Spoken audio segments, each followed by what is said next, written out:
पावसाळ्यात नक्की तुम्ही जा, सह्याद्री पहा, पर्यटन करा, पण कुठं जा हा प्रश्न महत्त्वाचा आहे. म्हणजे इंस्टाग्रामवर जे काही येतं किंवा मी कुठली यूट्यूबवर फिल्म पाहतो आणि तो कोण माणूस सांगतो ते मी फक्त पाहतो आणि कुठलीही तयारी न करता मी सह्याद्रीमध्ये चालू लागतो.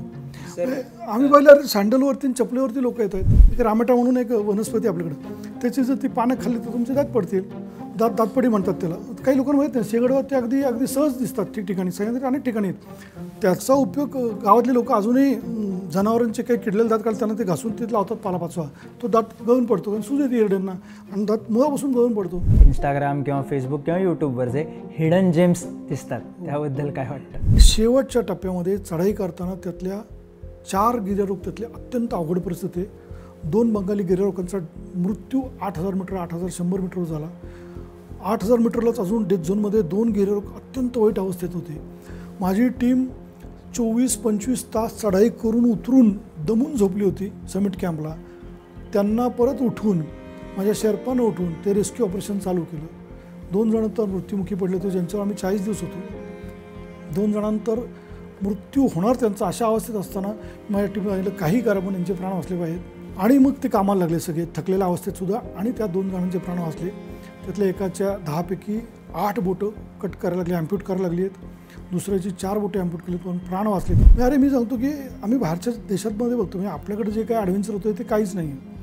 बाहेरच्या जगात एक्स्ट्रीम ॲडव्हेंचर लोक करतात खूप मोठ्या प्रमाणात. ते बघून याच्या 10-25 पट ॲडव्हेंचर करतात, पण ते इतकं डिसिप्लिनमध्ये, इतकं सेफली, इतकं गायडेड करतात की तो अपघातांचं प्रमाण अगदी नगण्य आहे. 10 दिवसापूर्वी एक जण त्या मिल्की बार धबधब्यात तो मृत्यू पावला आहे. तर 3 दिवसांनी परत त्याच भागात तामिळमध्ये प्लस व्हॅलीमध्ये अजून एक ग्रुप येतो आणि अजून एक त्यातला माणूस मृत्यू पावतो. मग त्यांना माहिती नव्हतं का? तर असं नाही आहे. म्हणजे आधीच्या घटना पण व्हिडिओ सोशल मीडियावर तेवढेच मोठ्या प्रमाणात व्हायरल झाले होते. पण मला काय समजत नाही, लोकांना वाटतं की मला काही होणार नाही का, माझी बेफिकर वृत्ती आहे काय, तो गेला मला नाही काय होणार. ही नेमकी वृत्ती काय समाजाची ही पण लक्षात येत नाही, पण ही पण खूप घातक आहे. अरे आपला सह्याद्री इतका खरं जैवविविधता, इथले किल्ले, इथला इतिहास, इथला भूगोल सगळं ज्याला जे आवडतं त्याच्यासाठी सह्याद्रीत सगळ्या गोष्टी आहेत. मला फुलं आवडतात, जा कासला जा, रायरेश्वरला कुठेही जा, एवढी फुलं आहेत. तेरड्याचे किती प्रकार आहेत, किती कलर्स आहेत फुलांचे, रानफुलं किती आहेत, भाज्या किती आहेत. मला वन्यप्राणी पक्षी बघायचे जा, मला इतिहासात आवड तोटाच नाही. मला तिथलं आर्किटेक्चर बघायचं, किल्ल्यांचं कितीतरी गोष्टी आहेत जाणून घेण्यासारखं. मी अडकलो सह्याद्रीत किंवा आपला बघणारा कोणी अडकलं, कोणी अडकू नये, पण जर कोणी अडकलं तर कुठल्या नंबरला फोन करायचा? पावसाळ्याला नुकतीच सुरुवात झाली आहे. खरं तर पावसाळ्याने मागच्या आठवड्याभरात चांगलाच वेग पकडला आहे. सगळीकडे हिरवगार वातावरण आहे, फिरण्याची उत्सुकता सगळ्यांची वाढली. जशी फिरण्याची उत्सुकता वाढली आहे, लोकांच्या ट्रिप्स वाढल्यात, तशाच काही बातम्या अपघाताच्या, रेस्क्यूच्या आपल्या कानावर पडत आहेत. भुशिड्यामधली दुर्घटना असेल किंवा रायगडावर पावसाने धरलेला जोर असेल, या सगळ्या वातावरणात एक प्रश्न पडतो की पावसाळ्यात फिरायचं तर आहे, तर फिरायचं कुठे आणि फिरायचं की नाही फिरायचं? या सगळ्या प्रश्नांची उत्तरं, पावसाळ्यातल्या फिरण्याचे किस्से आणि बऱ्याच इंटरेस्टिंग गोष्टी आपण आज या चर्चेतून जाणून घेणार आहोत. आपल्यासोबत आहेत उमेश झिरपे सर, गिरीप्रेमी या संस्थेचे ज्येष्ठ गिर्यारोहक, भारतातल्या सर्वात मोठ्या यशस्वी नागरी एव्हरेस्ट मोहिमेचं नेतृत्व करणारे आणि शिवछत्रपती पुरस्काराने सन्मानित गिर्यारोहक. सर, तुमचं स्वागत बोलबिडूमध्ये. सर, पहिला प्रश्न असा विचारायचा आहे, या घटना आपल्या कानावर येत आहेत, मग भुशिड्यांची असेल, रायगडावर पर्यटक अडकले ती असेल, तर असा एक सूर असतो की ह्या मागच्या 5-10 वर्षात वाढल्यात, तर कोणी म्हणते सुरुवातीपासून आहेच. तर नक्की काय, या घटना मागच्या 5-10 वर्षात वाढल्या आहेत, 2-3 वर्षात वाढल्या आहेत, किंवा अशा घटना आता वारंवार का घडत आहेत? ह्याला 2-3 कारणं आहेत नक्कीच. की काय झालं की आपण जर पाहिलं तर सोशल मीडिया किंवा समाज माध्यमात इंस्टाग्राम असेल, फेसबुक, जे काय आहे सगळं सध्या, ह्याचा जो प्रभाव अलीकडच्या वर्षात वाढला आणि त्याच्यातून खूप मोठ्या प्रमाणात लोक वेगवेगळ्या ठिकाणी जाऊ लागलीत, हे एक मोठं कारण आहेच आहे.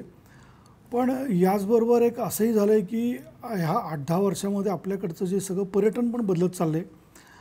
अनेकांकडे आता पैसे पण आहेत आणि काहीतरी वेगळं पण करायचं आहे, काहीतरी हटके करायचं आहे, हा एक विषय त्याच्यामध्ये आहे. आणि ह्याच्याही पलीकडं आत्ता जे आम्ही पाहतो आहे ते त्याच्यामध्ये असा एक वेगळा सूर दिसतो की मी काहीतरी वेगळं करतो आहे, हे मला दाखवायचं आहे कोणाला तरी, ते लाईव्ह पण दाखवायचं आहे. मग ते फेसबुक लाईव्ह असेल, इंस्टाग्रामवर टाकायचं आहे, मला सोशल मीडियावर टाकायचं आहे की मी काहीतरी वेगळं आचाट करतो आहे. हे सगळं अलीकडं वाढू लागलं आहे. म्हणजे मी तर म्हणेन की एक 10 वर्षापूर्वी नक्कीच अशी परिस्थिती नव्हती. त्यावेळेस खूप कमी लोक डोंगरांमध्ये जात होती. 20 वर्षापूर्वी तर अक्षरशः अरे किल्ल्यांवरती सुद्धा 1-2 माणसं असायचो. आम्ही जेव्हा जायचो तेव्हा आमच्या आधीची पिढी. तर हे अलीकडे वाढलं आहे आणि ते वाढणार पण होतं. पण ह्या वाढणाऱ्या साहसी पर्यटनातून अनेक गोष्टी यात मगाशी जसं म्हटलं तसं घडू लागल्यात. अनेक ठिकाणी अपघात होऊ लागले आणि विशेषतः पावसाळा सुरू झाला की जसा पावसाच्या बातम्या येतात, मोठ्या प्रमाणात पाऊस पडतो, तसं आता अपघातांच्या बातम्या पण जवळजवळ रोज येऊ लागल्यात. तर हे थोडं चिंताजनक आहे. पण आता सर भोसरी डॅमची दुर्घटना असेल किंवा धबधब्यामध्ये एका मुलांनी व्हिडिओ काढण्यासाठी उडी मारली, नंतर तो बेपत्ता झाला, त्याचा मृतदेह सापडला. पण याला कुठेतरी नैसर्गिक कारणंसुद्धा जबाबदार असतात. पण जास्त चूक कशाची वाटते, की निसर्गाचा अंदाज न घेणं ही चूक असते का जास्तीचं धाडस दाखवणं ही चूक असते? तू म्हणतो तेही बरोबर आहे. अलीकडे जर आपण पाहिलं तर एक 7-8 वर्षात आपल्याकडे जे काही पर्यावरणीय बदल झाले आहेत, मग ते ग्लोबल वॉर्मिंग असेल, जे काय आहे त्याच्यातून सगळं हवामानाचं पत्रक पण बदललं आहे. म्हणजे असं होत नाही की पाऊस सततधार जुलै ऑगस्टमध्ये पडायचा. आता एकाच महिन्यात संपूर्ण कोटा त्याचा पूर्ण होतो आणि काय काय ठिकाणी तर एका दिवसात, म्हणजे कालच आपण पाहिलं मुंबईमध्ये 300-400 मिलीमीटर पाऊस झाला एकाच वेळेस. तर ढगफुटीसारख्या या घटना आत्ता वारंवार घडू लागल्यात आणि या जगभर होत आहेत. म्हणजे फक्त आपल्याकडे सह्याद्रीत नाही, जगभर होत आहेत. आणि त्यातून मग मोठ्या प्रमाणात जीवितहानी, मालमत्ता हानी होती. म्हणजे ज्या ठिकाणी कॅपॅसिटी नाही त्या ठिकाणी एवढ्या मोठ्या प्रमाणात जर पाणी पडलं तर नक्की तिथली प्रसंग जो आहे तो अभूतपूर्व आहे. म्हणजे आपण जे पाहिलं ना, म्हणजे भुशी डॅमचं जे उदाहरण आहे, हे भुशी डॅमपाशी जे कुटुंब होतं ते अशा ठिकाणी होतं की कुठंतरी वरून डोंगरातनं पाणी येत होतं आणि त्याचं ते मजा घेत होते. बरोबर. आणि अचानक पाण्याचा लोंढा तिथं आला आणि ते वाहून गेले. असंच देवकुंडामध्ये अनेक वेळा झालं की ज्यावेळेस देवकुंडमध्ये किंवा कुठल्याही धबधब्यामध्ये लोक उभी आहेत आणि तिथं पावसात ते खेळत आहेत, मजा करतायत, तिथं पाऊस नाही आहे, पण काही वेळाने तिथं खूप मोठ्या प्रमाणात वरून पाण्याचे लोंढे आले. सर पण मग हा नॅचरल फेनॉमिना काय, म्हणजे भरपूर लोकांना अंदाज नसतो. म्हणजे भुशी डॅमची जी घटना घडली तर तिथे असलेल्या काही लोकांची मी रिपोर्टिंगसाठी बोललो होतो. तर त्यांनी असं सांगितलेलं की ते ज्या जागेवर बसलेलं कुटुंब, खरं तर ते बसले होते आधी आणि ती जागा कोरडी होती, एक ओघळ फक्त पाण्याचा येत होता म्हणून ते पाणी बघत होते तिथून. आणि 15 मिनिटात पाणी वाढलं. सेम रायगडचं पण जे पर्यटक होते ते सांगतात की आम्ही उतरत होतो तेव्हा थोडाच पाऊस होता, पण 15 मिनिटात पाण्याचे लोंढे यायला लागले. हा नॅचरल फेनॉमिना काय असतो आणि याच्यापासून वाचायचं कसं? अगदी आता ह्याच्यामध्ये जी कारणं आहेत ती सगळी नैसर्गिक आहेत. जे मी म्हटलं तसंच मोठे पर्यावरणातले जे बदल झाले त्यातून हे सगळं घडतं आहे. पण मग आता जर असं सारखं दरवर्षी अनुभव येतो आहे, असं घडतं आहे, तर आता ह्याच्यातून कसं आपण वाचायचं किंवा हे टाळायचं कसं याचा विचार करण्याची वेळ आली. म्हणजे मी तर असं म्हणेन की पावसाळ्याच्या ज्या अगदी मोठ्या प्रमाणात पाऊस पडतो ते जे दिवस आहेत, साधारणतः आपल्याकडे जुलै किंवा ऑगस्टचे पहिले 15 दिवस, तर अशा वेळेस अशा ठिकाणी आपण जाणं टाळलंच पाहिजे की जिथं दरड कोसळण्याचा संभव आहे, की जिथं मोठ्या प्रमाणात पाणी येण्याचा संभव आहे. ओढे, नाले, नद्या याच्यामध्ये आपण उतरायलाच नको. जरी ते संत, कारण त्याच्या कॅचमेंट एरियात कुठंतरी मागे 15-20 किलोमीटरवर अशी जर प्रसंग घडला तर ते पाणी काही क्षणात, काही मिनिटांमध्ये तिथं पोहोचतं. आपण पुण्यात पण पाहतो की पुण्यामध्ये डेक्कन जिमखाना कोरडा आहे, त्यावेळेस लोगावला मुसळधार पाऊस चालू असतो. तर ह्या घटना निसर्गात आता चालू झाल्यात आणि हे सगळं त्याची कारणं खूप आहेत. बरोबर. त्याचं आता इथं आपण चर्चा करणं योग्य, म्हणजे मी पण करणं, कारण तर खूप शास्त्रीय कारणं आहेत त्याला. पण निसर्गातले हे जे बदल आहेत मोठ्या प्रमाणात, याला बरीच कारणं आहेत पण हे धोकेदायक आहेत. तर आता ह्याच्यावर पण विचार करून म्हणजे मला असं वाटतं की आपल्याला जर पावसाळ्यात भटकंती करायची, नक्की आपण वेदर रिपोर्ट्स पण पाहिले पाहिजेत. आपल्याला कुठं जायचं आहे, आता आपल्याकडे सगळं उपलब्ध आपल्या हातामध्ये आहे, ते तर वेदर रिपोर्ट्स पाहावेत आणि अशा ठिकाणी जाणं टाळावं. अनेक दुसरे ठिकाण आहे तिथं जावं. वेदर रिपोर्ट्सचं सर बऱ्याचदा असं होतं की अगदी 100% वेळा नाही, पण बऱ्याचदा असं होतं की आता आजच म्हणजे महाराष्ट्रातला असा अंदाज दिला होता की मुसळधार पाऊस असेल मंगळवारी महाराष्ट्रात, पण मंगळवारी त्या मानाने दिवसभरात तरी तसा पाऊस झाला नाही. मग काही सोशल मीडियावरचे अकाउंट्स असतात किंवा काही ओळखीतले मित्र पण असतात की जे हवामान खात्याने अंदाज दिला आहे तो चुकेल असा अंदाज ते लावतात आणि जातात. मग हवामानाचा अंदाज नेमका घ्यायचा कसा, की जावं नाही जावं हे कसं ठरवायचं? हवामान खाते सुद्धा अंदाजच देते, त्यामुळं पूर्ण भरोसा ठेवायचा का तर नाही ठेवायचा असं जरी म्हणलं तरीसुद्धा आम्ही ज्यावेळेस हिमालयामध्ये सुद्धा खूप मोठ्या धोकादायक मोहिमा करतो त्यावेळेस हवामान खात्याच्या अंदाजावरच त्या सगळ्याचं मोहिमांचं पुढचं गणित आखलं जातं. म्हणजे अगदी एव्हरेस्टसारखी जी मोहीम आहे त्याचा जो समिट पुश आहे डेथ झोनमध्ये शेवटच्या टप्प्यातला, तो समिट पुशसुद्धा पूर्णपणे हवामान खात्याच्या अंदाजावर केला जातो. असं जरी असलं तरी सगळे चुकत नाहीत अंदाज, एक 10% 15% चुकीचे निघत आहेत. पण आजकाल हे शास्त्र इतकं प्रगत आहे की मला वाटतं हवामानाचे अंदाज नक्की बघितले पाहिजेत. आणि सर्वात महत्त्वाचं म्हणजे मगाशी मी म्हणलो तसं अरे की आपण अशा भागात जाणं टाळलं पाहिजे पावसाळ्याच्या दिवसात, जेव्हा खूप मोठा पाऊस होण्याची शक्यता आहे किंवा होतोय असे जे महिने आहेत. आपण दुसऱ्या एरियात जाऊयात, तिथं जाण्याचा हट्ट का, की ज्या ठिकाणी 100% काहीतरी असं जर झालं तर धोका होणार आहे, मग तिथं आपण टाळलं पाहिजे. आणि मला वाटतं प्रिकॉशन आपण काय म्हणतो, बेटर दॅन क्युअर आहे, तसंच आहे की आपण धोकादायक ठिकाण टाळलं पाहिजे. म्हणजे आता आपल्या पुणे जिल्ह्यात किंवा सह्याद्रीमध्ये अनेक ठिकाणं आहेत की जी धोकादायक आहेत. पण सर मेन प्रश्न असाच येतो की पावसाळ्यात फिरायला जायचं आहे का तर 100% जायचं आहे, पावसाळ्यात काळजी घ्यायची आहे का फिरायला जाताना तर 100% घ्यायची. पण मग ठिकाणच माहिती नसतात की जायचं कुठे पावसाळ्यात. तर मेन प्रश्न आहे माझा की पावसाळ्यात फिरायचं आहे पण काळजी घेऊन धोकादायक ठिकाणी जायचं नाही आहे, तर सह्याद्रीत पावसाळ्यात जायचं कुठे? अगदी तू जे म्हणालास त्याच्याशी मी अगदी सहमत आहे की मी अजिबात म्हणत की पावसात फिरू नका, नाही. आपला सह्याद्री, आपले गडकोट किल्ल्यांचं वैभव हे प्रत्येक ऋतूमध्ये एक सुंदर अनुभव देतात आणि तो घेतला पाहिजे. हे पावसाळ्यात ते सह्याद्रीचं रूप वेगळं आहे, तुम्ही हिवाळ्यात जा ते रूप वेगळं आहे, हिवाळा संपतो त्याच्यानंतर जा, उन्हाळा चालू होण्याच्या आधी वेगळं आहे, वसंत ऋतूत वेगळं आहे, उन्हाळ्यातलं पण रूप वेगळं आहे. हे सगळं खरंच अनुभव घेण्याचा विषय आहे आणि ते विलोभनीय आहे. तेव्हा पावसाळ्यात नक्की तुम्ही जा, सह्याद्री पहा, पर्यटन करा, पण कुठं जा हा प्रश्न महत्त्वाचा आहे. म्हणजे ज्या ठिकाणी पावसाळ्यात धोका आहे असं समजा तामिणी परिसर आहे, प्लस व्हॅली आहे, पेपचा किल्ला आहे, हरिश्चंद्रगड आहे, कलावंतीण आहे, तर अशी इर्शालगड आहे की जे धोकादायक आहेत, की तिथल्या वाटा एरवीसुद्धा चढताना भीतीदायक किंवा धोकादायक आहेत. अनेक घाटवाटा आहेत. आता आज इथं जरी पाऊस नसला तरी सह्याद्रीच्या घाटवाटांवरती किंवा सह्याद्रीच्या घाटामध्ये सगळीकडं दऱ्याखोऱ्यात प्रचंड मोठ्या शिखरांवरती पाऊस चालू आहे, मोठ्या प्रमाणात पाऊस चालू आहे. मग तिथे हे सगळ्या वाटा आत्ता धोकादायक झाल्यात. पावसाळ्यात त्या वाटा दिसत पण नाहीत, तिथं सगळं गवतानी त्या वाटा झाकून गेलेत, सगळं निसरडं झालेलं आहे. वाटांवरती मोठ्या प्रमाणात पाण्याचे लोंढे येत आहेत. म्हणजे रायगडचं दृश्य पाहिलं तर लक्षात येईल. मग तोरणावर झालं, तुम्ही राजगडवर गेलं तर तिथले जे पायवाट आहेत, शेवटचे काही टप्पे जे तर रेलिंग लावलं अवघड आहेत. आणि मग अशा ठिकाणी जर पाणी वरनं वाहते आणि तुम्ही जर गेलात तर 100% घसरण्याचा संभव आहेच आहे. बरोबर. तर हे सगळं टाळलं गेलं पाहिजे. मग कुठं जायचं, तर अनेक सह्याद्रीमध्ये असे भाग आहेत की जिथं तुम्ही जाऊ शकता. म्हणजे उदाहरण द्यायचं तर आपल्या सातारा रोडलाच, म्हणजे पुण्याकडून सातारा या भागात जाताना, कोल्हापूरच्या दिशेने जाताना अनेक किल्ले आहेत. उदाहरण द्यायचं झालं तर कमळगड आहे, रोहिडा आहे भोरमधला, वैराटगड आहे, पांडवगड आहे, चंदनवंदन किल्ला आहे, साताऱ्याच्या पैशी चंदनवंदन म्हणून किल्ला आहे. अगदी फलटण आणि मान जे तालुके आहेत आपल्या महाराष्ट्रातले, दुष्काळी भाग आहे सगळा, तर त्या ठिकाणी असलेले संतोषगड, वारूगड हे सुद्धा किल्ले एरवी उन्हाळ्यात तिथं तुम्ही जाऊ शकणार नाही, इतके सुंदर किल्ले आहेत. नामगिरी आहे, अनेक आहे, कोरीगड आहे, की असे किल्ले आहेत की जिथं पावसाळ्यामध्ये गेलात तरी तुम्हाला कुठलाही मोठा धोका नाही आहे. त्या ठिकाणी नक्की तुम्ही जा, तो सह्याद्री पहा, त्याचा आनंद घ्या. आणि मोठ्या पावसामध्ये किंवा जिथं पावसाची शक्यता आहे किंवा पावसाळ्याचे दिवस आहेत त्या दिवसात गडकोट किल्ल्यांपाशी ह्या अवघड सह्याद्री दऱ्यांखोऱ्यांमध्ये जिथं व्हिजिबिलिटी कमी असते, धुकं पडतं, 15-20 फुटांवरचं दिसत नाही, जिथं वाटा घसरडे झालेले असतात, किल्ल्यांपाशी वरून रॉकफॉल होण्याचा संभव असतो. किल्ल्यांवर सुद्धा लोक अरे जातात ती तटांवरती, म्हणजे ते किल्ल्यावर थांबत नाहीत, त्यांना तटावर जायचं आहे, बुरुजांवर जायचं. आता ही इतके शेकडो वर्षापूर्वीच्या वास्तू, त्या भिंती, ते तट बुरुज सगळे ढिसू झालेत, त्याच्यावर जाऊन ते फोटो काढायचा असतो, तिथून खालून वाकून बघायचं असतं. काय कायना समजत नाही की आपण एंडला आलो आहोत, कारण त्यांना इतकं की हे किल्ल्याचा भाग आहे आणि इथं तट म्हणजे शेवट आहे तेही माहीत नसतं. आणि तिथं जातात आणि त्यांना धुक्यामुळे दिसत, त्यांना वाटतं पलीकडे वाटे, पाऊल टाकतात आणि खाली पडतात. अशाही घटना घडल्यात. ते सगळं टाळलं पाहिजे. आणि महत्त्वाचं म्हणजे माहितीगार लोकांना विचारून त्यांना बरोबर घेऊन पावसाळ्यातली भटकंती केली पाहिजे.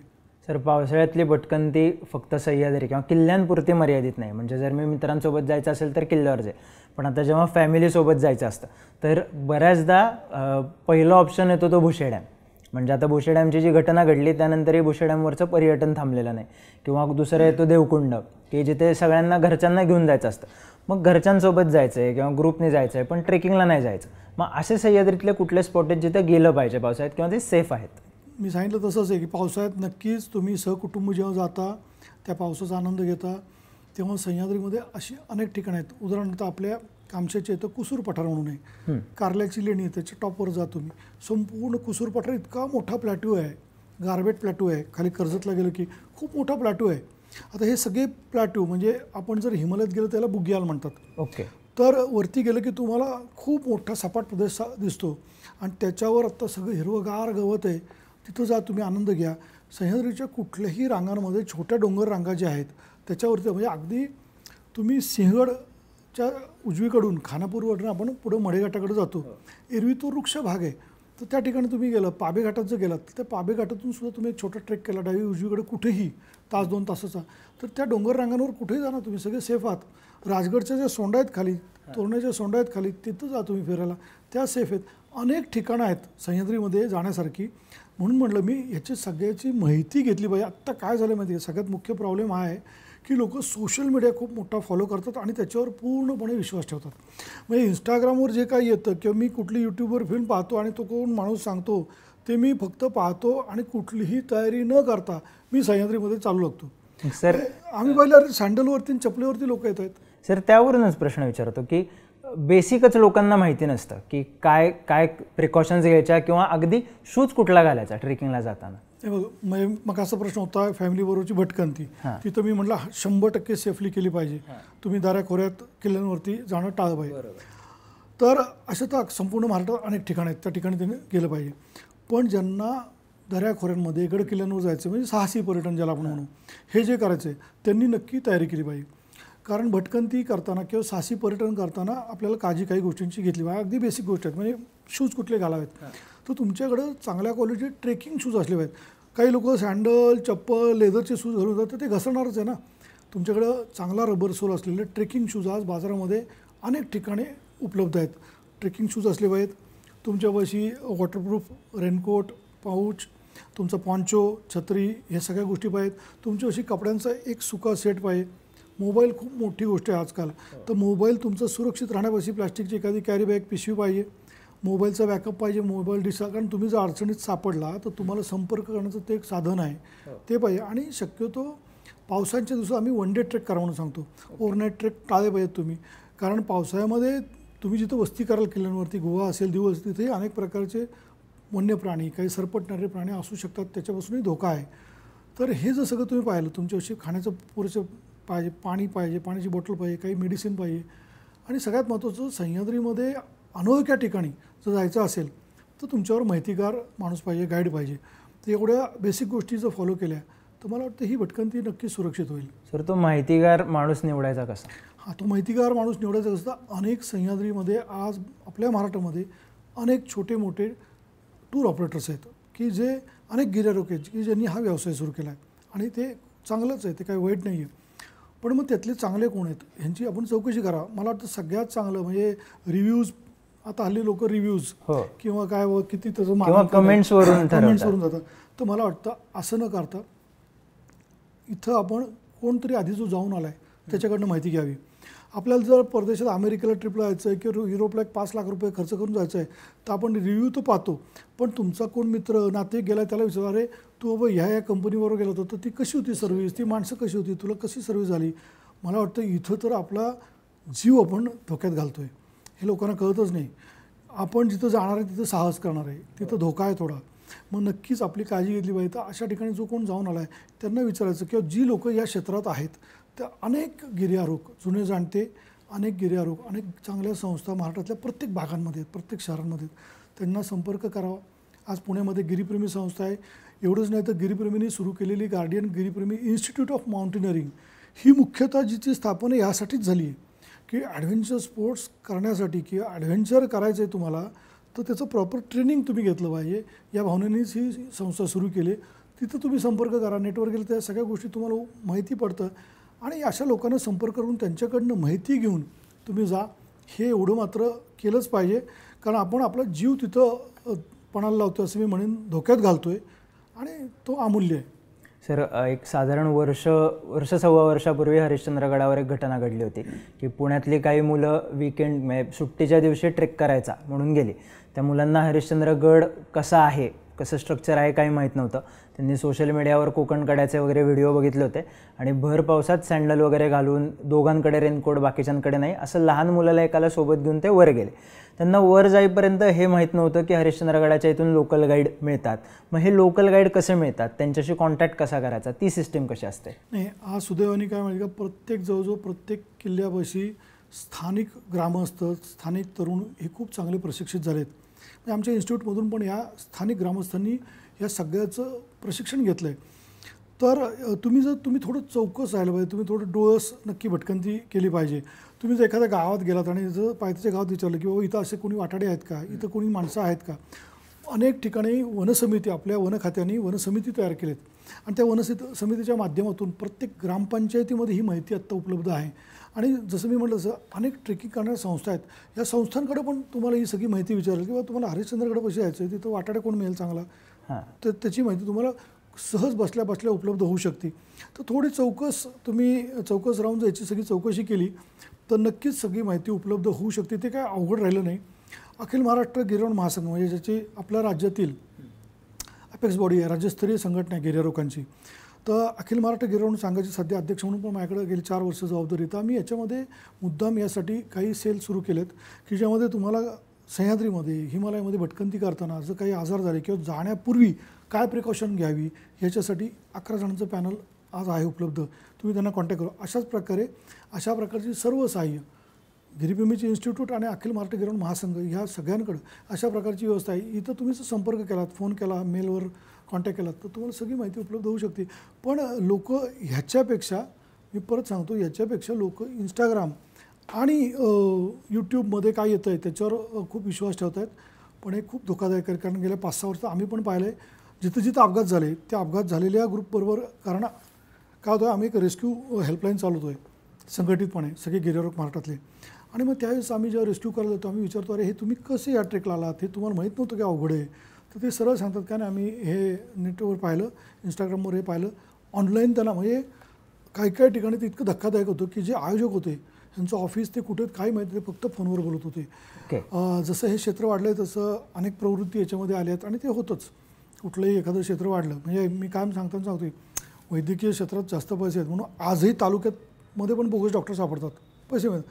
तसं आज हे क्षेत्र पण मोठ्या प्रमाणात वाढतं आहे. इथं पण लोकांना पैसे मिळत आहेत, रोजगार उपलब्ध होत आहेत. तर तिथं काही दुसऱ्या प्रवृत्ती पण येऊ लागल्यात. तर हे सगळं आता जाणाऱ्या लोकांनी ओळखलं पाहिजे. आपण कुणाबरोबर जातो आहे यांची चांगली प्रॉपर चौकशी करा. त्याचं मार्गदर्शन करायला अखिल महाराष्ट्र गिर्यारोहण महासंघ आहे राज्यामध्ये. वेबसाईटवर गेलं तर सगळे कॉन्टॅक्ट्स मिळतात. पुण्यामध्ये गार्डन गिरीप्रेमी इन्स्टिट्यूट आहे, तुम्ही कॉन्टॅक्ट करू शकता. आणि महाराष्ट्रात असंख्य गिर्यारोहक आणि संस्था आहेत जुन्या. तर सोशल मीडियाचा विषय निघाला म्हणून विचारतो, इंस्टाग्राम किंवा फेसबुक किंवा यूट्यूबवर जे हिडन जेम्स दिसतात त्याबद्दल काय वाटतं? हे तर सगळं अवघड आहे. म्हणजे काय माहिती का, मला त्याच्यात पण बोलायचं आहे खरं अगदी मोकळेपणाने आज, की लोक नक्कीच सह्याद्री सुंदर आहे अफलातून. म्हणजे आपल्याकडं सह्याद्री पण अफाट गोष्टी आहेत आणि त्याचे शोध लागायला लागला लोकांना. आणि माझा एक पत्रकार मित्र आहे, मी सांगत नाही पण खूप छान ट्रेकर आहे, अनेक वर्ष करतो आहे, त्यांचं माझ्या गप्पा होतात. आणि मग त्यांनी खूप वर्षापूर्वी एका ठिकाणी तो जाऊन आला आणि ते सगळं पाहिल्यावर त्यांनी त्याच्यावर छान आर्टिकल लिहिलं. तेव्हा तर सोशल मीडियावर नव्हतं, पण त्याचं ते आर्टिकल वाचून नंतर त्या भागात इतका लोंढा वाढला की परवा मी भेटलो होतो तर तुम्हाला म्हणाला, अरे उमेश मामा म्हणला, एक मलाच वाईट वाटतं मी ते का लिहिलं, कारण त्याला त्रास होतो आहे आता की तिथं जो काही लोकांचा लोंढा वाढला आहे त्यातनं तिथल्या पर्यावरणाची, इथल्या इकोसिस्टीमची जी काय वाट चालली ती बघून त्याला आज दुःख होतं आहे. तर आपल्याकडं सह्याद्रीत अनेक चांगल्या ठिकाणं आहेत. हिडन जेम्स तू म्हणतो तसं आहे. म्हणजे हा मिल्की बार धबधबा असाच आहे की तुम्ही डोंगरातल्या एका बोगद्यातल्या गुहेतून जाईपर्यंत तुम्हाला कळत नाही की असं काही पलीकडे मोठा धबधबा आहे. पण त्याच्यामध्ये धोके पण तेवढे आहेत, पण ते कोणी माहिती करून घेत नाहीत. मग हे सगळं जर आपल्याला जपायचं असेल आणि सुरक्षित पाहायचं असेल तर त्याच्यासाठी एक वेगळी SOP, त्याच्यासाठी काही कठोर नियम पण केले पाहिजेत. तो पण विषय वेगळा आहे. पण असं सौंदर्य महाराष्ट्रात अनेक ठिकाणी वेगवेगळ्या गोष्टी आहेत. तरी अजून मी म्हणतो बरं आहे, आमचा एक मित्र आहे अरुण सावंत, आज नाही दुर्दैवाने, पण केव्ह एक्सप्लोरर नावाची मुंबईत एक संस्था होती आणि ही मंडळी काय करायची, ही मंडळी वेगवेगळ्या गुहा शोधून काढायची. त्यांची स्पेशालिटी होती. रत्नागिरीच्या भगवती किल्ल्याला पण त्यांनी गुहा शोधून काढली आणि खूप आतपर्यंत जाऊन ते गुहा सगळे. पण अजून तो नाही प्रकार आला की आता गुहात जायचं सुरू झालं, ते नाही अजून मी ऐकलं. वाटेल ते चालू आहे. म्हणजे पावसाळ्यातलं रॅपलिंग चालू आहे, क्लाइम्बिंग चालू आहे, काही वाटेल ते चाललं आहे सह्याद्रीत आता सध्या. म्हणजे सगळे डोंबाराचे खेळ आहेत जीव धोक्यात घालून. पण असं जे वेगवेगळ्या आविष्कार आहेत निसर्गातले की जिथं थोडं धाडस केल्याशिवाय तुम्हाला पाहता येणार नाही, तर ते पण पाहावेत. पण त्याच्यासाठी तुम्ही स्वतः तसं प्रशिक्षण घेतलं पाहिजे, स्वतःला तसं बनवलं पाहिजे. एकच दिवस साहस ज्याला करायचं आहे त्याचं हे कामाचं नाही. आणि मग तिथं नक्की धोके आहेत आणि ते धोके इतके आहेत की तिथं जर काही तुमच्याकडनं चूक झाली तर ते अगदी मृत्यूपर्यंत तुम्हाला घेऊन जातं. हे तुम्ही मिल्की बारच्या धबधब्यात पाहिलं. अजून एक असं आहे की तिथं जी घटना घडली 10 दिवसापूर्वी, एक तरुण तिथं गेला. माझ्या टीममधले आमच्या सगळ्या रेस्क्यू हेल्पलाईनचे 15 चांगले पट्टीचे गिर्यारोहक रात्रभर त्या रेस्क्यूमध्ये होते. काय रेस्क्यू नव्हतं, तो रिकव्हरी होती. एक मृतदेह बाहेर काढायचा आहे.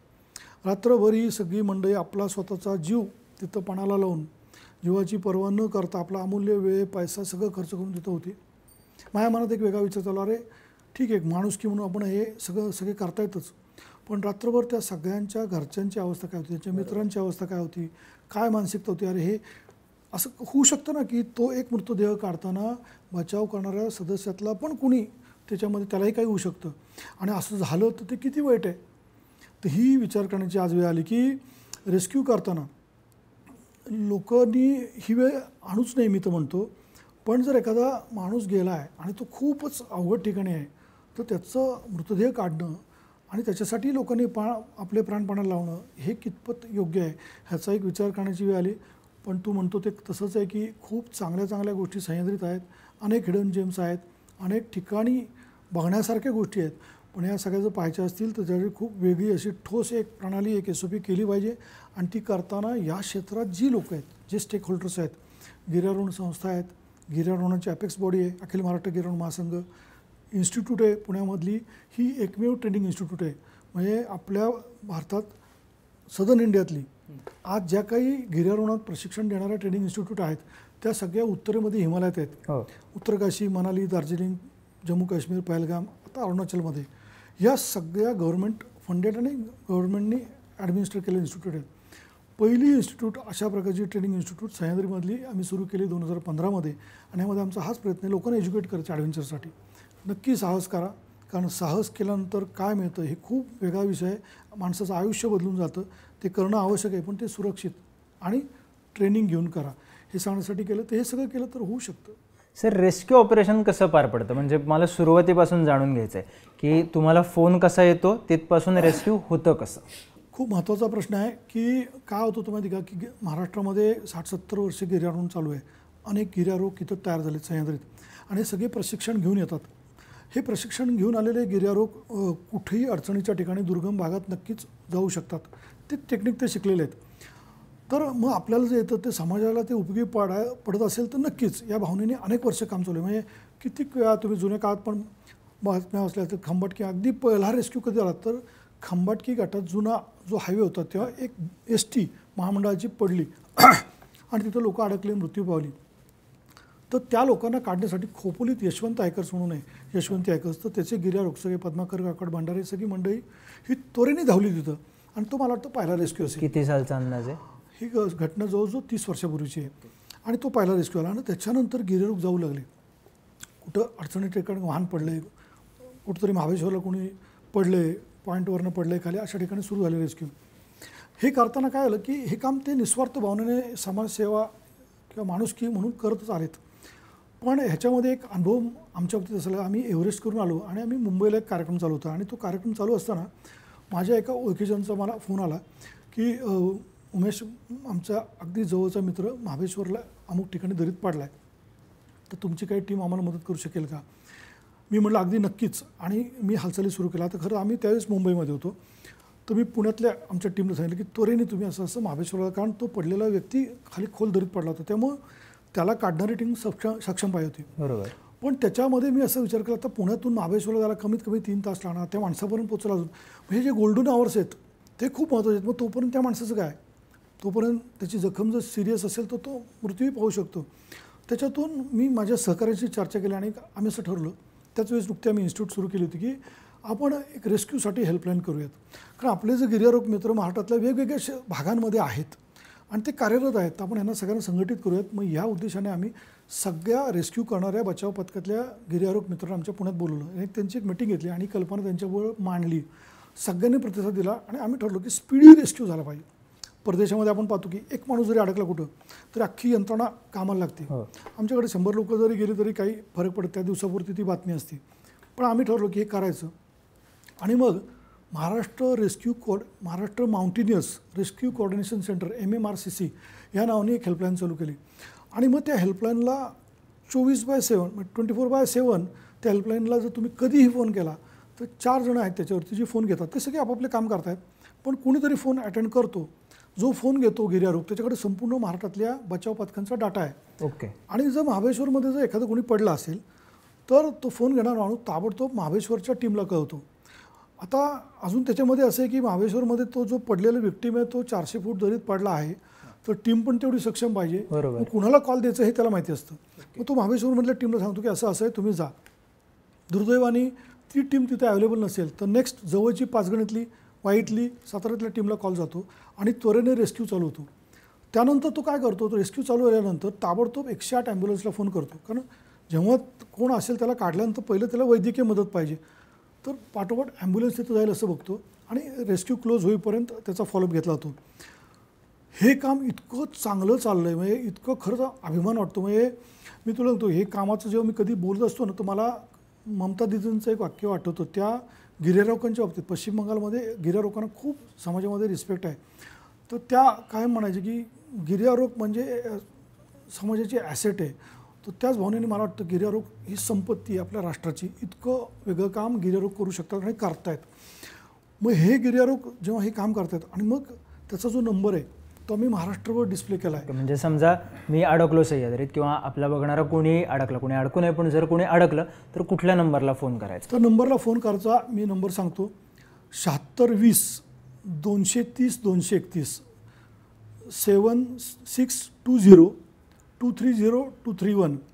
ह्या नंबरला जर तुम्ही कॉल केला आणि सह्याद्रीमध्ये किंवा दुर्गम भागात कुठेही कोणी अडकलं असेल तर त्या भागातली जवळची टीम ताबडतोब तिथं येते. म्हणजे उदाहरण लोणावळ्याच्या आसपास झालं तर शिवदुर्गची टीम आज इतकी सक्षम आहे की ते लगेच तिथं जातात. बरोबर. कर्जतमध्ये काय झालं तर तिथल्या टीम आहे स्थानिक. पनवेलपाशी काय झालं पेबला काल तर आमची निसर्ग मित्रची टीम आहे. कोकणात काय झालं तर तिथं डॉक्टर राहुल वारंगीची टीम आहे. महाबळेश्वरमध्ये महाबळेश्वर ट्रेकर आहेत, सह्याद्री ट्रेकर्स आहेत. अनेक ठिकाणी मी आत्ता काहींची नावं फक्त उदाहरणं दाखल घेतलीत, पण अनेक गिर्यारोहक अनेक संस्था संघटितपणे हे काम खूप चांगलं करतायत. आणि त्याचा आम्ही पाहतो अनेकांचे जीव वाचवलेत. म्हणजे माथेरानला एक मुलगी मागे पडली होती, तिच्याकडे नंबर होता. लोक हा नंबर सेव्ह करतात आणि तो नंबर होता तिच्याकडे. ती खाली पडली होती मागच्या, तिथं कुणालाच समजलं नसतं. तिने तेव्हा कॉल केल्यावर ते निसर्ग मित्राची टीम त्वरेने म्हणजे 4 तासात पोचली तिथं आणि तिला जिवंत बाहेर काढलं. ते जर समजलंच नसतं तर काही तासांनी तिचं अंत नक्की होता. सिंहगडवरती असंच झालं होतं. अनेक उदाहरणं आहेत. पण आत्ता अलीकडं थोडं याचं पण वाईट वाटतं की अनेक वेळा मृतदेह काढायला म्हणजे रिकव्हरीला टीमला जायला लागतं. ते प्रमाण पण वाढलं आहे. पण खूप मोठ्या प्रमाणात महाराष्ट्रातले सगळे गिर्यारोहक काम करतात आणि मला वाटतं खूप मोठं काम आहे की याच्यामुळं नक्कीच NDRF असेल, अग्निशामक दल आहे, पोलीस दल आहे, यांना पण खूप मदत होती या सगळ्यांची. आणि एक चांगला समन्वयाने हे काम अजून वाढू शकतं. आणि नुसतं हे नाही तर जेव्हा नैसर्गिक आपत्ती आली ना त्यावेळेस पण मोठ्या प्रमाणात या गिर्यारोहकांनी काम केलं. मग ते कोरोना असेल, मग ते निसर्ग वादळ असेल, कोकणात आलेलं, महाराष्ट्रात आलेला पूर असेल, सगळे हे गेलेत. कोरोनामध्ये तर तुला सांगतो 1,500 गिर्यारोहक संपूर्ण महाराष्ट्रातल्या 36च्या 36 जिल्ह्यात पूर्ण फील्डवर काम करत होते.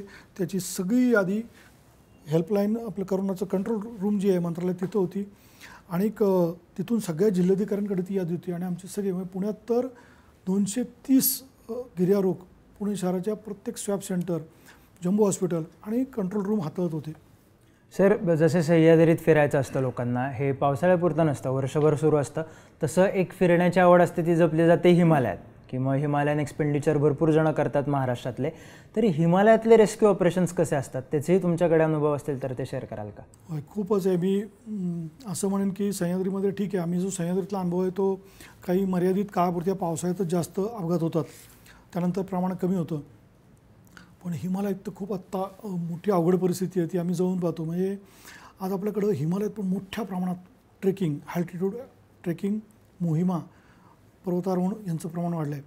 आणि तिथं पण अपघातांच्या मालिका चालू आहे. त्या बातम्या जास्त आपल्या कानावर येत नाहीत, बऱ्याच लोकांना कळत नाहीत त्यातले सिव्हिरिटी. म्हणजे मागच्या महिन्यात कर्नाटक माउंटेनिंग असोसिएशनचे 9 ट्रेकर उत्तराखंडमध्ये एका ट्रेकमध्ये 15,000 फुटावरती एका दिवशी त्यांचा अंत झाला. आम्हाला सगळ्यांना इतकं वाईट वाटलं की काय असं झालं आहे. जर एक अनुभवी ट्रेकिंगचा ग्रुप जातो आहे तर ही वेळ का आली. मग त्याची कारणं पाहिल्यावर आमच्या लक्षात आलं की अरे ह्यांनी कमी पैशात स्वस्तात लोकल एजन्सी घेतली. ज्या एजन्सीकडनं गेलेत त्यांचा जो सपोर्ट होता त्यांच्याकडे प्रॉपर इक्विपमेंट्स नव्हते. म्हणजे थंडीपासून बचाव करण्याची प्राथमिक साधनं पण चांगली नव्हती. तुमचे जॅकेट्स आहेत, तुमचे तंबू आहेत. ज्यावेळेस हवामानाचे तिथं अलर्ट आले की स्नोफॉल होणार आहे त्यावेळेस त्यांच्यावरचे गाईड म्हणले आम्ही वर येणार नाही. तरी हट्ट या लोकांनी का केला. म्हणजे त्यांच्याबरोबर असणारे पोर्टर्स जे चपलांवर जातात, गरीब असतात, वाईट वाटतं, सँडलवर जातात, बर्फामध्ये सुद्धा गाईड सगळे ते परत आले, सगळे जिवंत आहेत, ते वरती गेले नाहीत. मात्र ही लोकं हट्टाने गेली आणि रात्रभर जे काय तिथं स्नोफॉल झाला त्या थंडीत तग धरू शकले नाहीत. तर तिथली पण कारणं अशीच आहेत. आपल्यासारखंच इथं जे काय प्रकार घडतात ते तिथे घडतात. पण मी म्हणेन हिमालयात धोके अजून आहेत. धोके एक 10 पट धोके जास्त आहेत. हाय अल्टिट्यूडमध्ये प्राणवायूचं ऑक्सिजनचं प्रमाण वेगळं आहे, त्यामुळे होणारे आजार तुम्हाला सामना करायला लागतो. तिथं प्रॉपर इक्विपमेंट नसेल तर थंडीपासून होणारे आजार वेगळे आहेत. आणि जर हवामान खराब झालं, कारण हिमालयातलं हवामान तर खूप बदलतं आहे. म्हणजे आत्ता एकदम छान उजाड आहे, ऊन आहे, प्रसन्न वाटतं आहे आणि काही मिनिटांमध्ये ते वातावरण पूर्ण बदलून तिथं स्नोफॉल होऊ शकतो, हिमवादळ होऊ शकतं आणि ह्याचा फटका मोठा बसतो आणि ह्याच्यासाठी खूप वेगळी तयारी लागते. तर ती तयारी केली नसेल, त्याच्यासाठी तसा चांगला सपोर्ट तिथं पण हेच आहे. लोक तिथं पण सोशल मीडिया फॉलो करतात, कुणाबरोबर त्याची नीट माहिती घेत नाहीत आणि मग कधी कधी पैशाचा विचार केला जातो.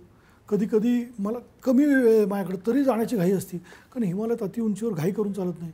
अनेक कारणं आहेत, पण खूप मृत्यू समोरनं अगदी जवळनं पाहिलेत. आम्ही हिमालयात मग खूप मोठे रेस्क्यू केलेत. मग एक सांगायचं तर कांचनजंगा मोहीम झाली. आम्ही आमच्या एव्हरेस्टनंतर एक अष्टहजारी मालिका सुरू केली गिरविमीनी आणि 2019मध्ये जगातलं 3रं उंच शिखर आहे कांचनजंगा. तिथं मी 10 जणांची टीम घेऊन गेलो होतो. माझ्या 10च्या 10 जणांनी कांचनजंगा टॉप केला. म्हणजे कांचनजंगाच्या इतिहासामध्ये 10 जण एका संघातली झाले. एक इंटरनॅशनल रेकॉर्ड झालं. पण तुला सांगतो त्या यशाचा, त्या यशस्वी मोहिमेचा आनंद कित्येक दिवस आम्ही घेऊ शकलो नाही. कारण त्याची कारणं अशी होती की आमच्याबरोबर पश्चिम बंगालमधले अजून एक 5 गिर्यारोहक होते आणि काही परदेशी गिर्यारोहक होते. आणि शेवटच्या टप्प्यामध्ये चढाई करताना त्यातल्या 4 गिर्यारोहक त्यातल्या अत्यंत अवघड परिस्थिती आहे. 2 बंगाली गिर्यारोहकांचा मृत्यू 8000 मीटर 8100 मीटरवर झाला. 8000 मीटरलाच अजून डेथ झोनमध्ये 2 गिर्यारोहक अत्यंत वाईट अवस्थेत होते. चिलीचा एक गिर्यारोहक रोड्रिगो तो शेवटच्या टप्प्यात 8200 मीटरला अडकला होता. तोही मृत्यूशी झुंज देत होता आणि हे सगळ्यांचा रेस्क्यू करण्याची जबाबदारी आमच्याकडे आली. ती मला सगळं प्रेशर होतं. माझी टीम 24-25 तास चढाई करून उतरून दमून झोपली होती समिट कॅम्पला. त्यांना परत उठवून माझ्या शेर्पानं उठवून ते रेस्क्यू ऑपरेशन चालू केलं. 2 जण तर मृत्युमुखी पडले होते, ज्यांच्यावर आम्ही 40 दिवस होतो. 2 जणांतर मृत्यू होणार त्यांचा अशा अवस्थेत असताना माझ्या टीमला सांगितलं काही करा पण यांचे प्राण वाचले पाहिजेत. आणि मग ते कामाला लागले सगळे थकलेल्या अवस्थेतसुद्धा आणि त्या 2 जणांचे प्राण वाचले. त्यातल्या एकाच्या 10पैकी 8 बोटं कट करायला लागली, ॲम्प्यूट करायला लागली आहेत. दुसऱ्याची 4 बोटे ॲम्प्यूट केली पण प्राण वाचले. त्यांना रात्री त्या हाईटला टीमनी डेक्सा दिलं आहे. आमच्या टीममध्ये सुमित मांदळे डॉक्टर आहेत, त्यांनी इंजेक्शन देऊन वाचवलं आहे. बाकी जितेंद्र गावरे, भूषण आरचे आमचे सगळे शेर्पांनी त्यांना ऑक्सिजन दिला आणि खाली आणलं जिवंत. तर हे सगळं अशा प्रकारचं तो दुर्दैवाने रोड्रिगो त्याला आम्ही काहीच करू शकलो नाही. पण असे अनेक प्रसंग हिमालयात पाहतो आहे आम्ही. अनेक वेळा हिमालयात पण रेस्क्यू केला आहे. हिमालयात पण म्हणजे नेपाळमध्ये 2015मध्ये भूकंप ज्यावेळी झाला होता तेव्हा माझी अख्खी टीम एव्हरेस्ट घेऊन मी तिथं होतो. खूप मोठं काम केलं बचावाचं. आपल्याकडे उत्तराखंडमध्ये 2013 जेव्हा ढगफुटी झाली होती, असं ढगफुटी झाली होती, 70,000 लोक अडकली होती 4 धाममध्ये. तेव्हा आम्ही सगळा फोकस मीडियाचा 4 धाममध्ये होता आणि कुमाऊमध्ये गरज होती, तिथंही तेवढीच झाली पण मृत्यू कमी होते, ह्युमन लॉस कमी होतं. आम्ही तिकडे गेलो आणि तिथे आम्ही एक 11 दिवस काम केलं. तर अनेक काम लेह ढगफुटीमध्ये केलं आहे, उत्तरकाशीमध्ये काम केलं आहे. पण हिमालयातली धाक तर खूप मोठी आहे नक्कीच. तर मला असं वाटतं की आज आपल्या महाराष्ट्रातून हजारोच्या संख्येने हिमालयात जाण्याचं प्रमाण पण वाढलं आहे. तर ह्यांनासुद्धा खूप ह्या लोकांनी तर खूप काळजी घेतली की हिमालयात जाण्यापूर्वी पूर्वतयारी फक्त कपडे आणि खाणंपिणं हे नसून आपल्याला तिथे गेल्यावर असं काही झालं तर काय प्रिकॉशन घ्यायची, ह्याच्यात होऊ नये म्हणून, आणि काही झालं तर काय उपाय करायचे ह्याची माहिती. आणि खरं ह्याच्यासाठी आमची इन्स्टिट्यूट दरवर्षी हिमालयाचा सीझन सुरू होण्यापूर्वी काही वर्कशॉप आम्ही घेतो. ती फिजिकल पण असतात, ऑनलाईन पण असतात. अखिल गिरिरारोहण महाराष्ट्र महासंघाकडनं पण मी डॉक्टर सेल सुरू केला आहे त्याच्यामध्ये आम्ही, की ज्याच्यामध्ये 11 डॉक्टरांचं गिर्यारोहक डॉक्टरांचं पथक आहे की तुम्हाला म्हणतात डॉक्टर गोडबोले आहेत, श्रोत्री आहेत, अनेक चांगले चांगले डॉक्टर गिर्यारोहक आहेत की तुम्हाला ते अशा वेळेस काय अशा ठिकाणी जाताना काय प्रिकॉशन घ्यायची, झालं तर काय करायचं, अल्टिट्यूड शिकणं, हा सगळा सल्ला विनामूल्य देण्यासाठी कायम तत्पर आहेत. सर, आपण हिमालयातून परत थोडं सह्याद्रीत येऊयात. हिमालयात जाताना लोकांच्या डोक्यात साहस असतं, मग सह्याद्रीत फिरताना सुद्धा ते असतं. आणि पावसाळ्यात हमखास एक अशी काय म्हणू आपण एक चेन रिॲक्शन टाईप असतं की जसे धरण भरल्याच्या बातम्या येतात, व्हिडिओ येतात, तशी कळसुबाईवरची गर्दी त्याचा एक फोटो येतो, कलावंतीणवरची गर्दी त्याचा एक फोटो येतो, हरिहरगडावरची गर्दी त्याचा एक फोटो येतो. मग हे ठरलेले स्पॉट आहेत की सगळ्यांना माहिती आहेत की ते अवघड आहेत, पण सगळ्यांना ते करायचे पावसाळ्यातच असतात. मग ते करावेत की नाही करावेत? अगदी पावसाळ्यात अशा ठिकाणी नक्की जाऊ नये मी तर म्हणेन. कारण सह्याद्रीत जो पाऊस पडतो आहे आणि हे बघ, हे किल्ले किंवा या वाटा या पर्वतांवर जाणं म्हणजे कळसुबाईची वाट असेल, हरिश्चंद्रगडवरच्या वाटा असतील किंवा रतनगडवरची जायचं आहे, राजगड तोरणा, जिथं जिथं पायवाटा आहेत काही ठिकाणी शेवटी रेलिंग लावली आहेत, छोट्या पायवाटा आहेत, खडक आहे, सगळीकडे डोंगरावरनं पाणी खाली येतं आणि त्या वाट्यावरनं येतच आहे, धबधबे येत आहेत, ओढ्याच्या ओढे वाहत आहेत. मग अशा ठिकाणी शेवाळा पण होणार आहे काही दिवसात, ते सगळं घसरण होणार. बरं, नुसतं पाणी येत नाही, त्या पाण्यावर दगड पण येत आहेत, हे अनसेफ आहे. मग विशालगड काय प्रबर महाराष्ट्रातले सगळे घाटवाटा सगळीकडे हीच परिस्थिती आहे. अशा ठिकाणी नक्की तुम्ही पावसाळ्यात प्रचंड जेव्हा पाऊस मोठी वृष्टी होती तेव्हा टाळलंच पाहिजे, हे पहिलं. मग तू म्हणशील मग जायचं कुठं, तर त्याचं उत्तर असं आहे की अनेक ठिकाणी महाराष्ट्रामध्ये असं आहे की ज्या ठिकाणी कमी पर्जन्याचं प्रमाण आहे. म्हणजे उदाहरण द्यायचं झालं तर आपण पुण्यातून साताराला जर येस, तर त्या भागात जर तुम्ही गेला तर तिथं असलेले किल्ले, मग तो पांडवगड असेल, वैराटगड आहे, कमलगड आहे किंवा चंदनवंदनसारखा किल्ला आहे. अगदी मी म्हणेन फलटण माणसारखे जे दुष्काळी तालुके आहेत की ज्या ठिकाणी संतोषगड, वारुगडसारखे किल्ले की एरवी उन्हाळ्यात जेव्हा तिकडं शक्यच नाही अशक्य जाणं, तर तुम्ही आत्ता जा. नानगिरीसारखा किल्ला आहे, कोरीगड आहे, ज्या ठिकाणी सेफ आहेत किल्ले किंवा तिथलं सगळं जे काही इन्फ्रास्ट्रक्चर आहे तिथं असा धोका नाही आहे काही, अशा ठिकाणी नक्की जावं आणि तो अनुभव घ्यावा.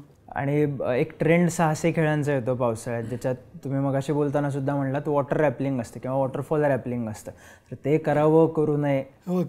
खरं तर रॅपलिंग हा जो प्रकार आहे ना, हा गिर्यारोहणातलं एक असं तंत्र आहे की तुम्ही जेव्हा एखादा कडा किंवा एखादा पर्वत चढून जाता, अवघड ठिकाणी चढून वर जाता, आता तुम्हाला लवकर खाली तर डिसेंडिंगसाठी म्हणजे उतरण्यासाठीचं ती एक कला आहे की रोपला कसं आपण अँकर व्हायचं आणि हळूहळू सेफली खाली उतरायचं. आता अलीकडे काय आलं की हे साहसी पर्यटन सुरू झाल्यानंतर लोक नवीन नवीन गोष्टी शोधतात की बाबा चालत आता माझं हे करून झालं तर मला दुसरं काहीतरी करायचं, तू वेगळं करायचं आहे. मग हे वेगळ्या करण्याच्यानंतर आधी सुरुवातीला साधं रॅपलिंग झालं, म्हणजे मोठे मोठे सुळक्यांवरनं, प्रस्तर भिंतींवरनं, कोकणकडा रॅपलिंग असेल, ड्यूसनं. आता ते झाल्यानंतर आता अजून पुढं काय, तर मग त्याच्यात वॉटरफॉल रॅपलिंग सुरू होतं. खरं तर रॅपलिंग हे सगळं डोंबराचा खेळ मी म्हणेन की असं करू नये, कारण ह्याच्यासाठी सुद्धा प्रशिक्षण लागतं. मग आता करू नये तर का करू नये, आम्ही सेफली करतोय, आम्ही वरून बिले देतोय, खाली आमची माणसं आहेत, असं सगळी कारण. पण पावसाळ्यामध्ये याच्यामध्ये काय होतं माहिती का, परत मी सांगतो पाण्यामधून दगड येत असतात, तो सगळा कडा घसरला झालेला असतो. म्हणजे मी बघितलं आहे आम्ही जवळून की असं रॅपलिंग करणार कितीही काळजी घेतली तर ती व्यक्ती इकडे तिकडे हलत असते, ती पहिली घाबरलेली असते आणि मग त्याचं सगळं धडकत असतात. डोक्यात हेल्मेट असलं तर ते ठीक नसतं, तिरकं होतं, त्याच्या डोक्यावर काहीतरी पडत असतं आणि जीव मोठीत धरून हे सगळे प्रकार चाललेले असतात आणि ह्याच्यातच अपघात होण्याचं शक्यता जास्त असते. तर मी तर म्हणेन असे प्रकार सगळे टाळले पाहिजेत, हे अत्यंत चुकीचं आहे. साहसी क्रीडा प्रकार काय झालं की याच्यामध्ये खूप थिन लाईन आहे की साहसी खेळ कोणते आहेत आणि साहसी पर्यटन काय, तर हे समजून घेतलं पाहिजे. साहसी स्पोर्ट म्हणजे ॲडव्हेंचर स्पोर्ट्स जे आहेत, खेळ जे आहेत, त्याच्यामध्ये ती व्यक्ती जी असते ती स्वतःला ॲथलीटसारखं तयार करते, ट्रेनिंग घेते, त्याचं प्रशिक्षण घेते, त्यातली जी साधनं आहेत, इक्विपमेंट्स ती कशी वापरायची ह्याचा अनुभव घेतात, प्रॅक्टिस करतात, स्वतःचं शरीर मन तसं फिट करतात आणि मग तो कडा चढतात किंवा मग ते ॲडव्हेंचर करतात. इथं काय होतं, इथं मी 5,000 रुपये भरतो आहे, 2,000 रुपये भरतो आहे आणि मी तो फील घेतो आहे त्या दिवशी. म्हणजे त्या दिवशी मी तो कोकणकडा चढलो किंवा ड्युक्सनोत चढलो किंवा रॅपल केला, आता हल्ली चढवलं पण जातं आणि उतरवलं पण जातं, तर त्या दिवशी तो संध्याकाळी माझं ॲडव्हेंचरचा माझा संबंध संपला आणि मला ते खालीवर ओढलं जातं, माझ्याकडं सगळं ते बांधलं जातं मला. पण ते बांधणारे ते करणारे सगळे किती आहेत सेफ, ते किती प्रशिक्षित आहेत ह्याचा विचार करण्याची पण वेळ आली. अशा घटना आम्ही पाहतोय जवळनं, ती पण वेळ आली आहे. आणि मग काय होतं, ही जी वृत्ती आहे ना की मी काहीतरी वेगळं करतो हे मला समाजाला दाखवायचं आहे, तर हे धोकेदायक आहे. मी सक्षम आहे का हे बघितलं पाहिजे. ते करण्यासाठी सक्षम असेल तर नक्की करा. अरे मी सांगतो की आम्ही बाहेरच्या देशांमध्ये बघतो, म्हणजे आपल्याकडे जे काही ॲडव्हेंचर होतं ते काहीच नाही आहे. बाहेरच्या जगात एक्स्ट्रीम ॲडव्हेंचर लोक करतात खूप मोठ्या प्रमाणात, ते बघून याच्या 10-15 पट ॲडव्हेंचर करतात, पण ते इतकं डिसिप्लिनमध्ये, इतकं सेफली, इतकं गायडेड करतात की तो अपघातांचं प्रमाण अगदी नगण्य आहे. अशा प्रकारची डिसिप्लिन आपल्याकडे आली पाहिजे. आणि म्हणून मी सांगितलं याच्यासाठी या क्षेत्रातले सगळे लोक, शासन यांचा प्रॉपर चांगला समन्वय होऊन एक चांगली ठोस SOP मी म्हणेन, एक काय करायचं धोरण नक्की चांगलं तयार झालं पाहिजे. दुर्दैवाने 2021 एक साहसी पर्यटनाचं धोरण तयार झालं, एक GR निघाला, पण तो 250-300 पानाचा GR कागदावरच आहे. अत्यंत क्लिष्ट आणि चुकीचा GR केल्यामुळे तो कागदावर, त्याची अंमलबजावणी आजपर्यंत झाली नाही. अंमलबजावणी तर दूर राहिली, पण नोंदणी करा म्हणून मागं लागून तिथं फक्त 150 लोक नोंदणी करतायत संस्था. तर त्यामुळं आज सगळं हे क्षेत्र असं मोकाटच आहे आणि घडतं आहे काहीतरी. सर, शेवटचेच 2 प्रश्न. जसं गड किल्ल्यांवर पावसात फिरायला मजा येते, लोकांना आवडतं, तसं एक ट्रेंड असतो की जंगलात जायचं. मग बऱ्याचदा सोलो ट्रिपचं पण जो पॅटर्न असतो तो जंगलात फिरायला जायचं किंवा अगदी आपण म्हणूयात वासोटायला जायचं, एकट्याने जायचं किंवा दोघांनी जायचं. आणि मागच्या वर्षी 1-2 वर्ष आधी पण एक प्रकरण घडलेलं की एक पश्चिम बंगालचा मुलगा होता, सह्याद्रीच्या जंगलात फिरायला गेला, हरवला आणि मग 3-4 दिवसांनी त्याची डेड बॉडी सापडली. इन केस जंगलात हरवलं, सोबत फोन नाही आहे, अशा वेळी काय करायचं? जर आपल्याकडे कुठलं साधन नाही आहे आणि तुम्ही जर हरवलात तर आता तुमच्यावरच आहे की ती वाट परत कशी शोधायची. यासाठी तुम्ही जर एकटे जात असाल, जर सोलो करत असाल, खरं तर सोलो हा जो प्रकार आहे याच्यावर आता खूप 2 गट आहेत, करावं का न करावं. पण न करावं तरी करणारी लोक आहेत, पण जी करणारी आहेत ती खूप काळजीपूर्वक त्याचं नियोजन करून करतात. अनेकांनी केलं आहे. गोबीचं वाळवंट पार केलं आहे पुण्यातले आपले सुचिताकडे ठाणकरनी, एकटीने केलं आहे, अनेकांनी काय काय केलं आहे सोलो. तर मी असं म्हणेन की त्याची परत मी सांगितलं तयारी करून घेतो. तुम्ही तेवढे जर सक्षम असाल तर करावं. हेच तिथंच गडबड होती की आम्ही सक्षम आहात का नाही हे कोणी तपासत नाही. तुम्ही जर सक्षम असाल तर तो माणूस त्याची सगळी तयारी करतो, त्याच्यावर GPS घेतो, त्याला नकाशा वाचून येतं. जर GPS फेल नसेल त्याच्याकडं तरी त्याला वर ग्रह तारे बघून त्याला दिशा समजती. त्याचा तेवढा अभ्यास पाहिजे, त्याचा अनुभव पाहिजे. आधी त्यांनी छोटं ट्रेक करावं सोलो, मग लॉंग ट्रेक करावा.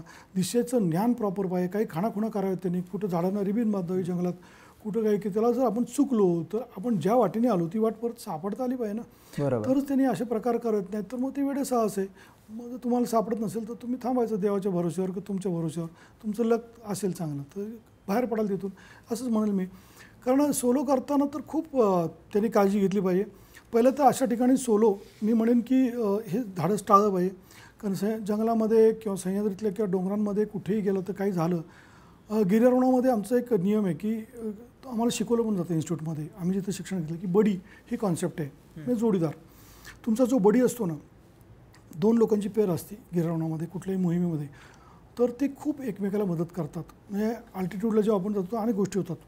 अल्टिट्यूडचा आजार झाला तर तो मला समजत नाही, पण माझा सहकारी त्याला समजतो. अरे मी नेहमीसारखं जेवत नाही, माझी काहीतरी बदललं आहे सगळं वागणं, मी वेगळा वागतो आहे, मी काहीतरी विचित्र करतो आहे, हे जेव्हा त्याच्या लक्षात त्याला कळतं की आपला साथीदार बरोबर ह्याला काहीतरी अल्टिट्यूड सिकनेस झाला आहे. ओके. ह्याच्यासाठी पण लागतो. मी अडचणी झालं तरी माझा बडी माझ्याबरोबर असला की तो जोडीदार मला वाचू शकतो. तर बडी ही संकल्पना यासाठी गिर्यारोहणात आहे. सोलो हा वेगळा प्रकार आहे. मी म्हणलं ज्याला करायचं आहे त्यांनी पूर्ण स्वतःला सक्षम आहे का नाही ते पाहावं आणि मग करावं. करणारे लोक आहेत, पण अलीकडं काही लोकांना वाटतं नाही मी सक्षम आहे आणि जात आहेत. म्हणजे जसं आत्ता बघ ना, 10 दिवसापूर्वी एक जण त्या मिल्की बार धबधब्यात तो मृत्यू पावला आहे, तर 3 दिवसांनी परत त्याच भागात तामिळमध्ये प्लस व्हॅलीमध्ये अजून एक ग्रुप येतो आणि अजून एक त्यातला माणूस मृत्यू पावतो. मग त्यांना माहिती नव्हतं का? तर असं नाही आहे.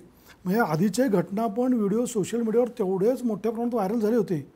पण मला काय समजत नाही, लोकांना वाटतं की मला काही होणार नाही का, माझी बेफिकर वृत्ती आहे काय, तो गेला मला नाही काय होणार. ही नेमकी वृत्ती काय समाजाची ही पण लक्षात येत नाही, पण ही पण खूप घातक आहे.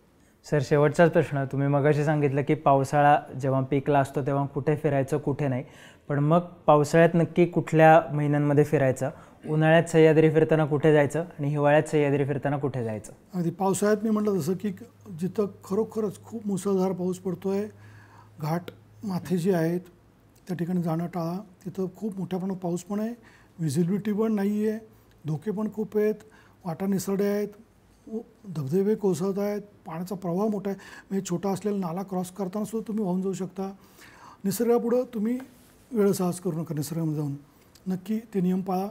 मग तो तामिळीचा भाग असेल, लोणावळ्याचा भुज डॅम असेल किंवा मी म्हटलं वेगवेगळे जे किल्ले आहेत ज्या ठिकाणी हा धोका आहे, मग त्यात कलावंतीण आहे, पेबे, इर्शाले, हरिश्चंद्रगड अनेक किल्ले आहेत, ते सगळं टाळा.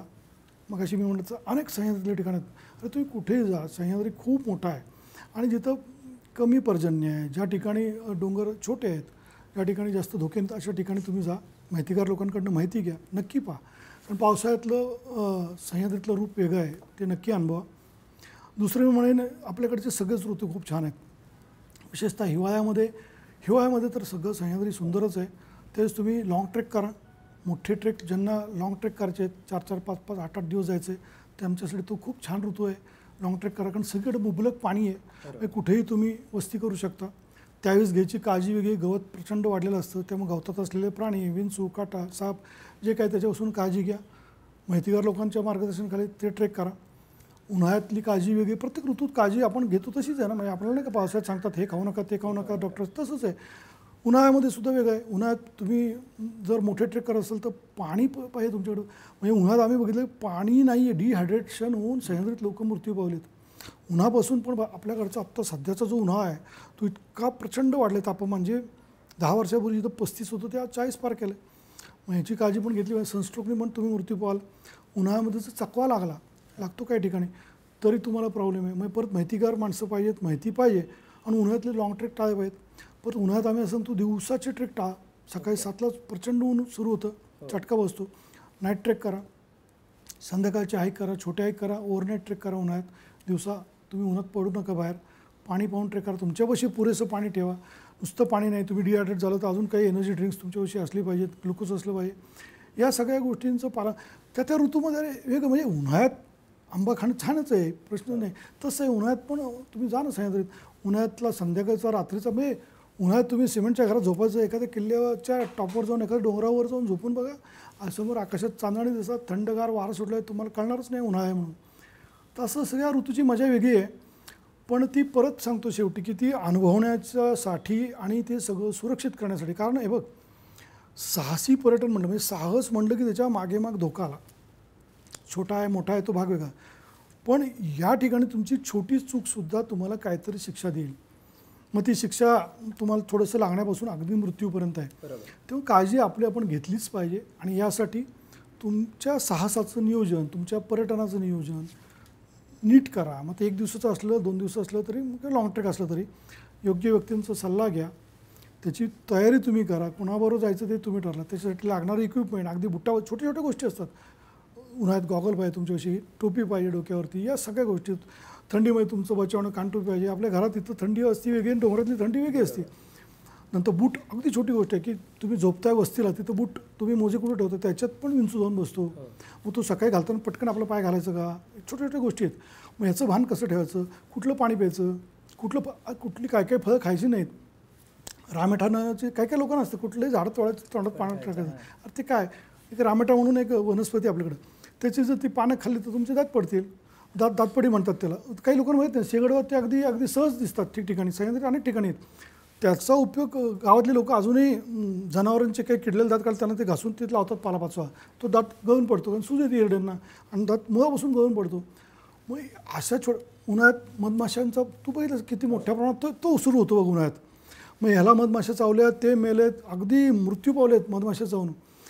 आग लागती, वणवे पेटतात, अनेक गोष्टी उन्हाळ्यातल्या. हे सगळं पाहिलं. उन्हाळ्यात साप बाहेर येतात, कितीतरी गोष्टी आहेत. मग अनेक गोष्टी आहेत. तर हे सगळं करा. निसर्ग आहे, निसर्गात वेळं साहस करू नका, एवढंच मी म्हणेन. सुरक्षित तुम्ही पर्यटन करा, साहस करा. अरे आपला सह्याद्री इतका खरं जैवविविधता, इथले किल्ले, इथला इतिहास, इथला भूगोल, सगळं ज्याला जे आवडतं त्याच्यासाठी सह्याद्रीत सगळ्या गोष्टी आहेत. मला फुलं आवडतात, जा कासला जा, रायरेश्वरला, कुठेही जा, एवढी फुलं आहेत. तेरड्याचे किती प्रकार आहेत, किती कलर्स आहेत फुलांचे, रानफुलं किती आहेत, भाज्या किती आहेत. मला वन्यप्राणी पक्षी बघायचे, जा. मला इतिहासात आवड आहे, तोटाच नाही. मला तिथलं आर्किटेक्चर बघायचं आहे, किल्ल्यांचं, कितीतरी गोष्टी आहेत जाणून घेण्यासारखं. पण हे सगळं वैभव आपलं जपलं पण पाहिजे आपण. आणि त्यासाठी मी म्हणेन सगळ्यांना की सुरक्षित गिर्यारोहण करा, सुरक्षित भटकंती करा, सुरक्षित ट्रेकिंग करा. आणि हे करण्यासाठी जी काही मदत लागेल त्यासाठी परत मी सांगेन की गिरीप्रेमींनी सुरू केलेली garden Giripremi institute of mountaineering हेच काम करते. आणि अखिल महाराष्ट्र गिर्यारोहण महासंघ जो आपल्या राज्यात आहे तोही हेच काम करतो. नक्कीच सर. सरांकडून आपण जाणून घेतलं की पावसाळ्यात फिरायचं आहे तर कसं फिरायचं, कुठल्या ऋतूत कुठे फिरायचं, काय काळजी घ्यायची, अगदी शूजपासून हेल्पलाईन नंबरपर्यंत आपण सगळ्या गोष्टी जाणून घेतल्या. सर खूप खूप आभार तुमचे, तुम्ही बोलबिडूशी चर्चा केलीत. तुम्ही सर्वांनी पण पावसाळ्यात किंवा कुठल्याही सीझनमध्ये भटकंती करताना काळजी घ्या आणि बोलबिडूच्या यूट्यूब चॅनलला सबस्क्राईब करायला विसरू नका.